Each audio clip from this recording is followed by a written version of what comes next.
बिस्मिल्लाहिर्रहमानिर्रहीम। आपकी आमद का बहुत शुक्रिया।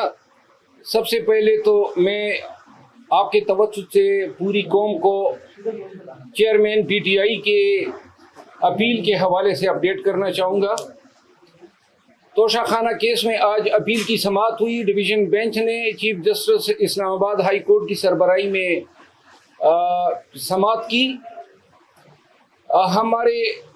हमने और ख़ान साहब की जो तोशाखाना में लीगल टीम है, जिसमें ख्वाजा आरिफ साहब हैं और आज अपील में सरदार लतीफ़ कोसा साहब भी तशरीफ़ लाए थे, बाबर अवान साहब भी थे, गुजारिशात की और अदालत से इल्तिजा की कि ख़ान साहब की जो सेंटेंस हैं वो 426 ज़ब्त फौजदारी के तहत सस्पेंड की जाए। अदालत ने जो है बावजूद अपना ये कार्रवाई जो है उसमें नोटिस जारी करना ज़रूरी समझा और गालिबन जहाँ तक मुझे याद है 4 दिन के बाद उन्होंने कहा कि ये केस दोबारा सुना जाएगा। क्योंकि पाकिस्तान में कानून जो है शॉर्ट सेंटेंसेस जो 3 साल से लेके 5 साल और दूसरी कैटेगरी है 5 से 7 साल तक, जो 3 से 5 साल होते हैं वो ऑर्डिनरीली अमूमन पहली पेशी पे सस्पेंड हो जाते हैं। ताहम इस केस का प्रोफाइल देख के या अदालत ने खुद ज़रूरी समझा तो उन्होंने जो है 4 दिन के बाद जो है कार्रवाई टेकअप करने का इंदिया दिया। आज 2-3 डेवलपमेंट्स और हुई। एक तो कल हम गए थे इस्लामाबाद हाई कोर्ट के हुक्म पर, मैं और उमेर नियाजी एडवोकेट चेयरमैन पीटीआई से मुलाकात के लिए। Chief justice Islamabad high court Aamir Farooq साहब ने तहरीरी हुक्मनामा जारी किया जिसमें मेरा नाम था, उमेर नियाजी साहब का नाम था, मेरी रिट पिटीशन थी जिसमें उन्होंने डायरेक्शन दी कि इनकी चेयरमैन पीटीआई के साथ मुलाकात कराई जाए। हुक्मनामा तहरीरी तौर पे मुसद्दिक़ नकल हमें ताख़ीर से मिली। जो जब हम वहाँ पे पहुँचे तो तकरीबन 7 और 7:30 के बीच का टाइम था, जिस पर जहाँ पे नाका लगा है पुलिस का वहाँ उन्होंने हमें रोका और कहा कि जी हम इत्ला करते हैं। कोई 1 घंटे के बाद जो है डिप्टी सुपरिटेंडेंट अब जेल सुपरडेंट का ये पैगाम लेकर आए कि चूंकि 6 बजे हम क्लोज कर चुके हैं गिनती, तो लिहाजा मुलाकात नहीं हो सकती है। चूंकि खुद हम इस कानून के पेशे से वाबस्ता है और हमें उनकी मजबूरियों का इदराक था, ताहम उन्होंने फिर हमें कहा कि आप मजीद इंतज़ार कर ले, अगर सुपरडेंट साहब जो हैं वो आपको इजाज़त दे। इंतज़ार बीसीआर के बावजूद हमें इजाज़त नहीं मिली। यहाँ पे हमारी कमिटमेंट्स थी इस्लामाबाद में, तो हम वहाँ से रवाना हुए और इस्लामाबाद पहुँचते हुए रास्ते में हमने इस हवाले से वीडियो भी जारी की। आज सुबह चीफ जस्टिस साहब को मैंने इन्फॉर्म किया कि गरचे आपका हुक्मनामा चूँकि हमें ताख़ीर से मिला था तो जेल हुकाम ने ये बहाना बना के हमें मुलाकात नहीं दी।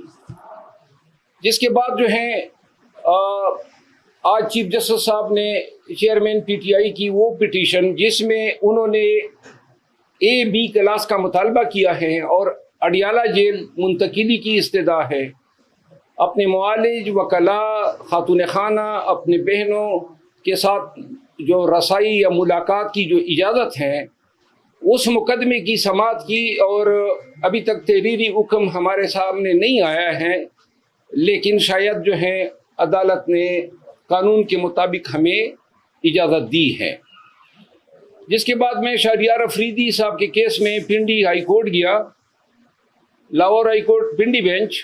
वहाँ मैं उस अदालत में बैठा था कि इस दौरान मुझे व्हाट्सएप आई और ये एक FIR मुझे मौसूल हुई जो कि अटक पुलिस ने दर्ज की है डिप्टी सुपरिटेंडेंट जेल के इमा पे कि जी वहाँ जब हम गए तो वहाँ हमने आतापाइयाँ की, कपड़े पाड़े। बहरहाल ये ऐसे ही FIR है चेयरमैन पीटीआई के ख़िलाफ़ जिस तरह ये FIR थी, किसी से तलख गुफ्तगू तक नहीं हुई, ना हम उम्र की इस हिस्से में है कि सिपाहियों से हम हाथापाइयाँ करें, और हमें इदराक है इन चीज़ों का। लेकिन अफसोस इस उम्र पे होता है कि जेल सुपरिटेंडेंट और DPO जिसका नाम डॉक्टर गियास गुल है, ये कंपनी के अलाकार बने और उनकी इमा पे इन्होंने हम पे ये FIR दर्ज की। FIR में इल्ज़ामात हैं, और हम ये एक चीज़ उनको दाद देते हैं कि थोड़ी सी शराफत ये दिखा दी, और जिसके ये मुस्तहक हैं कि कपड़े फाड़ने का इल्ज़ाम चलो मर्द का लगा दिया है, शुक्र है किसी रिश्तेदार खातून का इल्ज़ाम नहीं लगाया। डॉक्टर गियास गुल जो है, उसने मुझसे थोड़ी देर कबल उन्होंने मुझे कॉल की, मैं टाइम बता देता हूँ, और चूंकि वो इस्लामाबाद में काफ़ी अरसा SP SSP वगैरह रहे हैं, ये 1:15 पे उन्होंने मुझे कॉल की, और इनके कॉल से मुझे पता चला दो चीज़ों का, कि इसकी बेगम जो कि DMG ऑफिसर हैं, जो यहाँ एक घर पे कब्जा करना चाहती थी, और जिसमें मैं मुखालिफ फरीक का वकील था, और वो कब्जा करना मैंने उनको कब्जा करने नहीं दिया। और दूसरा, इसने कोई प्लाट लिया है गैर कानूनी तौर पे, जो दूसरे एक PSP ऑफिसर ने चैलेंज किए, और मैं उनका वकील हूँ, और ये उसके साथ जो है आउट ऑफ द वे नेकी की गई थी, तो वो उस केस में भी रिस्पोंडेंट हैं, और मैं इसका मुखालिफ वकील हूँ। तो इन चीज़ों का हवाला देते हुए उन्होंने कहा कि जी आपको अंदाज़ा हो गया होगा। तो मैंने उनको कहा कि मोहतरम, मुझे तो ये इन छोटी छोटी चीज़ों का इल्म नहीं होता है, लेकिन आपकी इतनी औकात नहीं है कि आप मुझ पे डायरेक्ट FIR करें, अगर आपकी पुष्टपनाही वो लोग न कर रहे हो जो आजकल पूरे पाकिस्तान में लोगों पर FIR कर रहे हैं। उन्होंने मुझे फ़ोन पर धमकियाँ देने की कोशिश की, जिस निस्बत मैंने थाना सेक्रेटेरिएट में उनके खिलाफ धमकियाँ देने 25D टेलीग्राफ एक्ट के तहत FIR करने की दरख्वास्त की है। साथ ही चूंकि इन लोगों ने कानून का मजाक उड़ाया है, और हाई कोर्ट के हुक्म पे हम गए थे, मुलाकात आपने नहीं करने दी, उसके बाद इस हद तक आप लोगों का गिर जाना इन इदारों के लिए कि आप ये इल्ज़ाम तराशियां कर रहे हैं। अब ये चीज़ आज की पहली वारदात नहीं है। मैंने 15 दिन पहले मीडिया के साथ टॉक्स के जरिए आपको आगाह किया था कि हमें धमकियां मिल रही हैं, ये हमें काम से खान की चेयरमैन PTI की वकालत करने से रोकना चाहते हैं। चेयरमैन PTI के तकरीबन 30 के लगभग मुकदमात में मैं उनका वकील हूं, और ये ऐसे करतूतों के जरिए चेयरमैन PTI को और उनकी लीगल रिप्रेजेंटेशन से महरूम करना चाहते हैं। क्या जरूरत पड़ी है उनको ऐसे हरकतें करने की? क्या सुप्रीम कोर्ट ऑफ पाकिस्तान का एक वकील आपकी इस 506 के मुकदमे से डर जाएगा? क्या आप ऐसे हरकतें करके अदलिया को, पाकिस्तान भर के बार एसोसिएशंस को क्या पैगाम देना चाहते हैं? हम वकालत करते हैं कानून के दायरे में रहते हुए, जो कानून ने हमें हक दिया है मुल्जिमान को या इंडिविजुअल्स को रिप्रेजेंट करने का। अगर ये तरीके आप अपनाएंगे तो ये उस कानून से भी मुतसादम है और पूरे पाकिस्तान के वकला के हकूक को सलब करने की कोशिश है। यहां मैं आपकी तवज्जुह से एक दफा फिर बताना चाहता हूं कि 1000 FIR कर ले और दरोगोई के पहाड़ खड़े कर दे, जितने पर्चे कर सकते हो कर लो, जितनी धमकियां दे सकते हो दे लो, जितना आप कर सकते हैं करें। अगर पाकिस्तानी कौम और पाकिस्तान के वकला को डराने का ख्याल है आपके ज़हन में, तो हम आपके डर को जूते के नोक पे रखते हैं और इंशाअल्लाह हम अदालतों से, बिलखसूस सुप्रीम कोर्ट ऑफ पाकिस्तान से और सुप्रीम कोर्ट ऑफ पाकिस्तान के तमाम मुअज़्ज़ज़ जज साहिबान से मैं मुल्तमिस हूं कि आपके सामने पाकिस्तान में यह सब कुछ हो रहा है। पाकिस्तान के अवाम का जीना दोबर किया हुआ है, पाकिस्तान के वकला के घरों पे छापे मारे जा रहे हैं, पाकिस्तान के सिटीजन्स अगवा हो रहे हैं। कल शहरियार अफरीदी को 3 MPO जो था उसमें आज तारीख लगी थी। इस पिंडी हाई कोर्ट ने इस पे गुस्से का इजहार किया था कि जी शहरियार अफरीदी को फिर ये 5वीं दफा आपने 3 MPO में क्यों मुलविस किया। आज अदालत में DC रावलपिंडी ने बताया कि जी वो हुक्मनामा मैंने वापस ले लिया।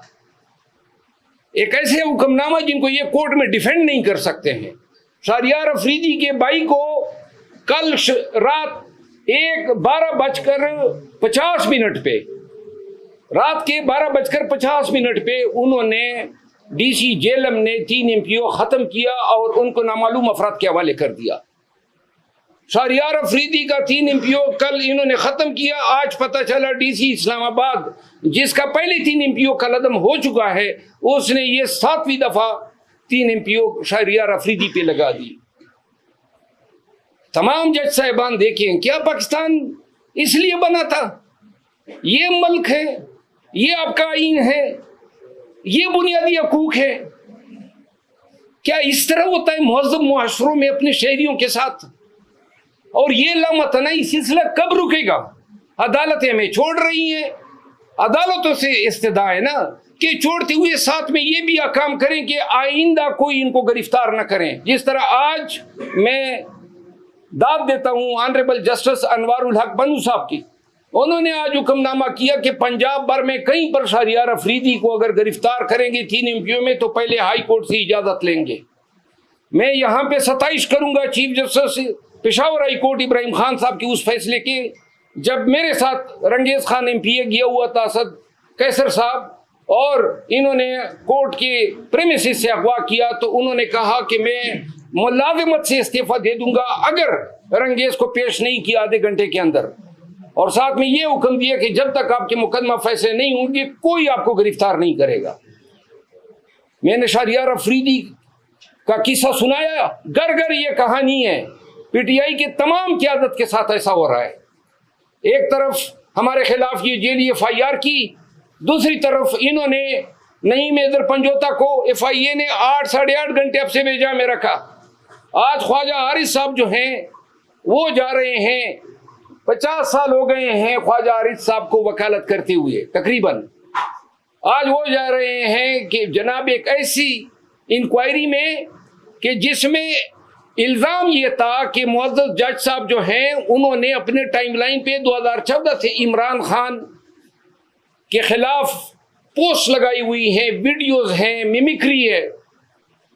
अब इसका इलाज तो यही था कि इसकी तहकीक होती। अगर ये झूठ थे, PTI ने इसको मिलाइन किया, गलत अपनी तरफ से पोस्टें बना दी, तो इसकी तफ्तीश करते, फेसबुक से पूछते, 90 दिन का टाइम होता है कि जनाब ये इसने लगाई दी या नहीं, क्योंकि इसने डिलीट करके अपना प्रोफाइल लॉक कर दिया है। 100% इसके टाइमलाइन पे इसके पोस्टें। Chief justice Islamabad high court ने अपने हुक्मनामे में इस इंक्वायरी का ऑर्डर किया है और इस हुक्मनामे की आड़ लेके FIA चेयरमैन PTI के वकला को हरासा कर रही है। आज chief justice Islamabad high court को मैंने बताया कि आपके हुक्म की आड़ लिया जा रहा है। इस पूरे अमल की मैं शदीद मजम्मत करता हूं। यानी कि एक शख्स गुनाह भी करे, गलत काम करे, और आप सिर्फ ये हक नहीं रखते हैं कि जनाब आपने अपने टाइमलाइन पे उस शख्स की तस्वीर मिमिक्री और वीडियो लगाई है जिसके मुकदमे में आप बतौर मुंसिफ बैठे हुए हैं। ये कहाँ का कानून है कि इल्जाम दहिंदा को आप कहते हैं कि जी आपने इल्जाम क्यों लगाया? इल्जाम लगाया था, इल्जाम दुरुस्त था, एक दफा फिर लगा रहे हैं, एक दफा फिर कैमरे के सामने पूरे मुल्क को बता रहे हैं कि वो इन्होंने लगाई थी, इसी का टाइमलाइन था, और साबित कर दें कि हमारा ये इल्जाम गलत है, हम हर सजा भुगतने को तैयार हैं। लेकिन आप तहकीक की भी इजाजत नहीं दे रहे हैं, सच तक पहुंचने की परमिशन नहीं है। FIR फेसबुक से पूछ नहीं रहे हैं, उनसे क्यों नहीं पूछते हैं कि आप बताएं ना, आपने अपना अकाउंट से ये आपने डिलीट किए, आपने अकाउंट लॉक कर दिया, आपने अभी तक उनका बयान ही नहीं लिया है, और जो कह रहे हैं कि हजरत ये कर रहे हैं आप उनके पीछे पड़ गए। इस फिस्तायत की इजाजत नहीं दी जा सकती है।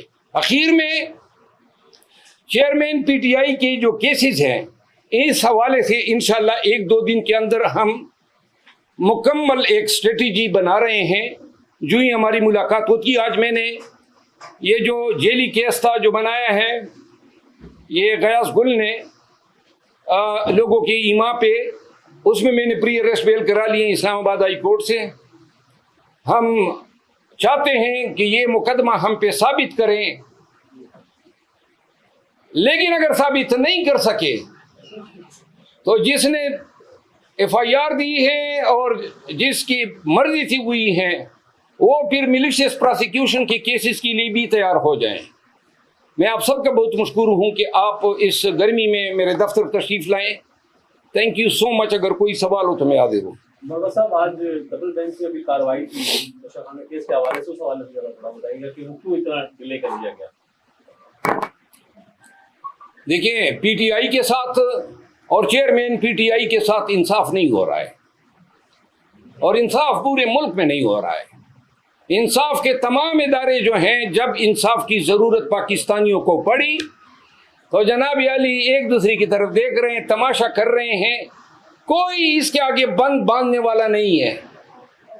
और अब पूरे पाकिस्तान के वकला को मैं पैगाम देना चाहता हूं कि या तो हमने तारीख के उस सिमत पे खड़ा होना है जहां पे वकला हमेशा से जुल्म और जबर के खिलाफ सीसा पिलाई हुई दीवार बनी है, या फिर हमने ये आने वाले अखलाफ को बताना है कि आपके असलाफ वो थे जो डर के मारे कोने खतरों में छुप गए। जी अच्छा सर, आपके ऊपर भी अभी प्रेशर बिल्डअप हो रहा है, जैसे आप मुकदमा हुआ, तो आप इस रास्ते से हटेंगे खान साहब का जो साथ दे रहे हैं, क्योंकि आपके ऊपर ज़्यादा नजरें हैं इस वक्त PTI कारकुनान की और उनके। जनाब, मैं शायद इन सब का प्रिंसिपल टारगेट हूं, और मैंने आज ट्वीट में भी कहा है कि जब तक सांस में जान में जिंदगी है, सांस है, तो खान के साथ हैं, खान के केसेस लड़ेंगे। बेशक ये सांस अगर ये लोग छीन सकते हैं, छीन लें, तो फिर शायद हमारा बस ना चले। Thank you so much.